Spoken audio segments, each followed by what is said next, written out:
Hi friends, ఈరోజైతే మీకు butter milk making video అయితే చూపిస్తాను. ఫస్ట్ అయితే ఈ వీడియో అయితే సగం నుంచి తీస్తుంది. ఇంకా ఫస్ట్ అయితే మనం దానికి కావాల్సిన ఇంగ్రీడియంట్స్ తీసుకోవాలి. లెమన్, సబ్జా సీడ్స్, ఇంకా కర్డ్, వాటర్ తీసుకోవాలి. ఫస్ట్ అయితే కర్డ్ వేసుకోవాలి. అందులో కొంచెం సాల్ట్ వేసుకొని ఇంకా అందులో వాటర్ పోసుకోవాలి.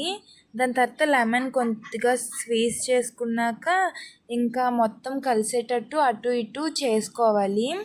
ఇంకా చేశాక ఇంకా దాంట్లో లాస్ట్లోనైతే సబ్జా సీడ్స్ వేసుకోవాలి. అప్పుడైతే టేస్ట్ బాగుండిద్ది. నేను చేసిన బటర్ మిల్క్ అయితే టేస్ట్ చాలా బాగుంది. ఇంకా ఎండాకాలం కదా, బటర్ మిల్క్ తాగండి ఫ్రెండ్స్, వేడి చేయదు. బాయ్ ఫ్రెండ్స్, నేను చేసిన బటర్ మిల్క్ అయితే చాలా టేస్టీగా ఉంది.